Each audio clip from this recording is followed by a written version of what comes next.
नमस्कार। मैं डॉक्टर अवधेश अवस्थी, शिशु रोग विशेषज्ञ, रेलवे चिकित्सालय वलसाड। आप सब जानते हैं कि कोरोना की महामारी पूरे विश्व में फैल रही है और सभी देश अपने अपने स्तर पर इसे रोकने के लिए भरसक प्रयास कर रहे हैं। इन्हीं प्रयासों में एक महत्वपूर्ण कड़ी है जिसे क्वारंटाइन कहते हैं। तो आइए आज जानते हैं क्वारंटाइन के बारे में।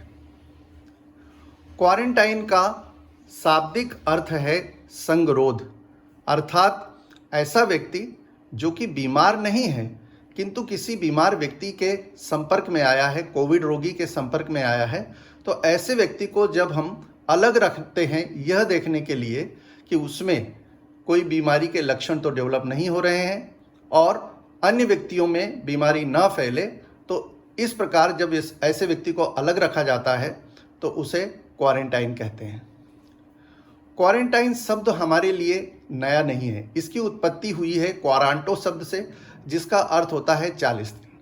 पुरातन काल में जब प्लेग की महामारी हुई थी तो यूरोप के देशों में विदेशों से आने वाले व्यापारिक जहाज़ों को समुद्र तट पर रोक दिया जाता था एवं उसमें रह रहे व्यक्तियों को 40 दिन तक अन्य व्यक्तियों से मिलने की मनाही थी, ताकि इस दौरान यदि जहाज में उपस्थित किसी व्यक्ति में प्लेग की बीमारी हो तो उसका पता लगाया जा सके।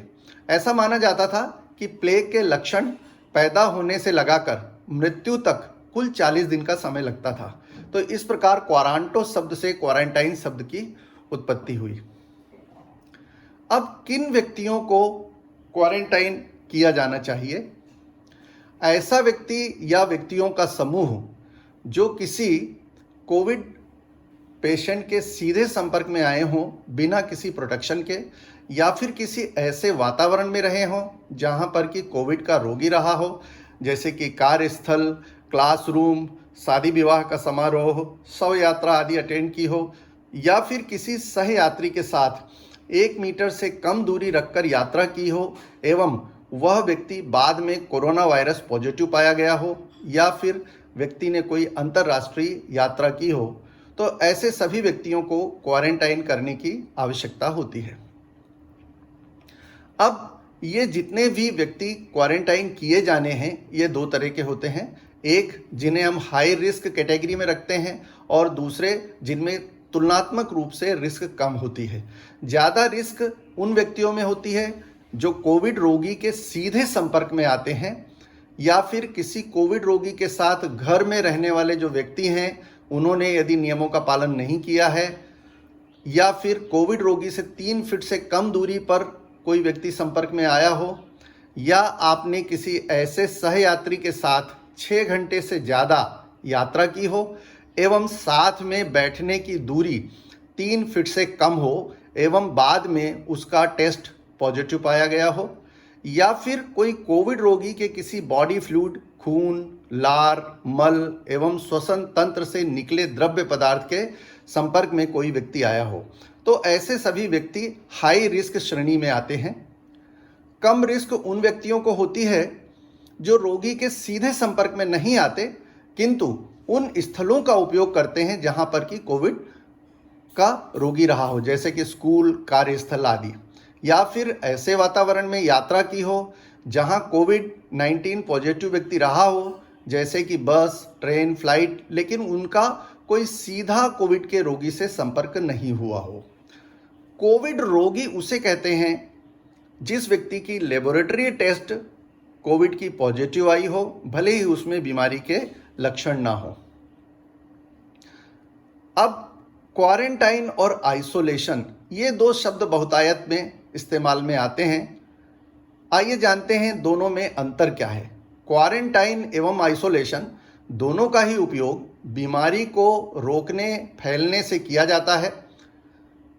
कम्युनिकेबल डिसीज से प्रभावित बीमार व्यक्ति या जो कोविड पॉजिटिव व्यक्ति है, यदि उसे अन्य व्यक्तियों से अलग रखने के लिए हम व्यवस्था करते हैं तो उसे आइसोलेशन कहते हैं। किंतु क्वारंटाइन में जो व्यक्ति स्वस्थ है, केवल वह कोविड रोगियों के संपर्क में आया है, ऐसे व्यक्ति को जब हम अलग रखते हैं तो उसे क्वारंटाइन कहते हैं। आमतौर पर क्वारंटाइन में रखे व्यक्ति को 14 दिन के लिए क्वारंटाइन में रखा जाता है। और ऐसा इसलिए है क्योंकि जो कोविड का इन्फेक्शन है इसका इंक्यूबेशन पीरियड 14 दिन का होता है। एवरेज 3 से 7 दिन, अधिकतम 14 दिन में उस व्यक्ति में इसके लक्षण पैदा हो जाते हैं, इसलिए उसे 14 दिन के लिए क्वारंटाइन किया जाता है। एक आइडियल क्वारंटाइन सेंटर कैसा होना चाहिए, इस मानचित्र के द्वारा मैंने बताने की कोशिश की है। आमतौर पर क्वारंटाइन सेंटर रहवासी इलाके से दूर होना चाहिए। उसके चारों तरफ अगर बाउंड्री हो तो बहुत अच्छी बात है। गेट पर एक गार्ड की व्यवस्था की जानी चाहिए। जो कमरे हैं वो काफ़ी हवादार हों, प्रकाश की समुचित व्यवस्था हो, टॉयलेट्स एवं अन्य सुख सुविधाएं जो वहाँ पर रोगी जो वहाँ पर क्वारंटाइन में व्यक्ति रहेंगे उनके लिए होना चाहिए। अंदर जो बिस्तर हैं उनके बीच में 1 से 2 मीटर की दूरी होना आवश्यक है। मुंबई मंडल में वलसाड़ में हमने 90 बिस्तरों के क्वारंटाइन सेंटर की व्यवस्था की है। ये 3 अलग अलग स्थानों पर बनाए गए हैं। यह हमारे एक क्वारंटाइन सेंटर का परिदृश्य है। आप देख सकते हैं कि ये काफ़ी खुला खुलासा है और यहाँ पर प्रकाश एवं हवा की समुचित व्यवस्था है। और यहाँ जिन व्यक्तियों को क्वारंटाइन किया गया है, जिन कर्मचारियों को, उनकी समस्त सुख सुविधा, भोजन इत्यादि की व्यवस्था अच्छे से की गई है। हमारी मुख्य चिकित्सा अधीक्षक महोदया डॉक्टर हल्दर, उन्होंने नियमित उन व्यक्तियों की स्वास्थ्य परीक्षण किया है, यह देखने के लिए कि उनमें कोई कोविड के लक्षण तो पैदा नहीं हो रहे हैं। मुंबई मंडल में कुल 1437 व्यक्तियों को क्वारंटाइन किया गया है, वलसाड़ एवं मुंबई मंडल के अन्य स्थानों को लेकर, और सभी व्यक्तियों की पूरी तरह से निगरानी की गई है। और इन जो क्वारंटाइन में रखे गए व्यक्ति थे, किसी में भी ऐसे लक्षण नहीं पाए गए हैं कि उनमें कोई कोविड की बीमारी हो। अब जिन व्यक्तियों को इंस्टीट्यूशनल क्वारंटाइन सेंटर में नहीं रखा जाता, जिनके पास घर में व्यवस्था होती है, ऐसे व्यक्तियों को होम क्वारंटाइन कहते हैं। होम क्वारंटाइन में आइडियली घर के अंदर अगर एक कमरा अलग से हो, साथ में अटैच लेटरिन बाथरूम हो तो वह सर्वोत्तम होता है। यदि ऐसा ना भी हो तो कुछ ये बातें हैं जो ध्यान में उनको रखना चाहिए कि घर में रह रहे सदस्यों से 1 मीटर की दूरी हमेशा बनाकर रखें। घर में जो बुजुर्ग हों, गर्भवती महिलाएं हों, बच्चे हों या ऐसे सदस्य हों जिनमें की अन्य बीमारियां हों, उनसे विशेष रूप से दूरी बनाई जाए। घर के अंदर बहुत ज़्यादा चहलकदमी ना की जाए और किसी भी परिस्थिति में कोई भी सोशल गैदरिंग, विवाह समारोह, शव यात्रा आदि अटेंड नहीं करना चाहिए। व्यक्ति को घर में हवादार कमरे में रहना चाहिए, जिसमें यदि अटैच सेपरेट टॉयलेट की सुविधा हो तो सर्वोत्तम है। अन्यथा व्यक्ति को घर के अन्य सदस्य जब टॉयलेट का उपयोग कर लें उसके बाद उसे इस्तेमाल करना चाहिए। जो परिवार के सदस्य हैं जहां पर व्यक्ति को क्वारंटाइन किया गया है या आइसोलेट किया गया है, उनको भी कुछ बातें ध्यान में रखना बहुत आवश्यक है। परिवार के किसी एक सदस्य को इस व्यक्ति की देखभाल की जिम्मेदारी दी जानी चाहिए। क्वारंटाइन में रह रहे व्यक्ति से सीधे संपर्क में नहीं आना चाहिए।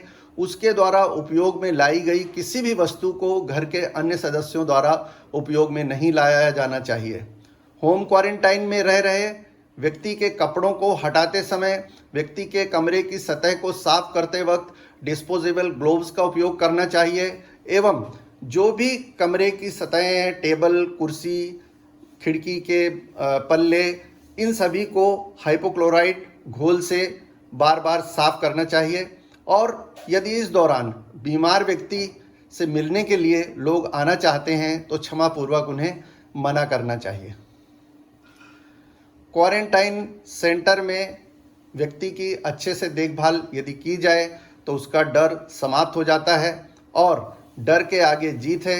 हमें डरना नहीं है, अपने ज्ञान को बढ़ाना है और क्वारंटाइन या सोशल डिस्टेंसिंग या आइसोलेशन, इन सभी चीज़ों पर गौरपूर्वक ध्यान करके कोरोना इन्फेक्शन में कंट्रोल करने में हमें मदद करनी चाहिए। डरना नहीं है। धन्यवाद।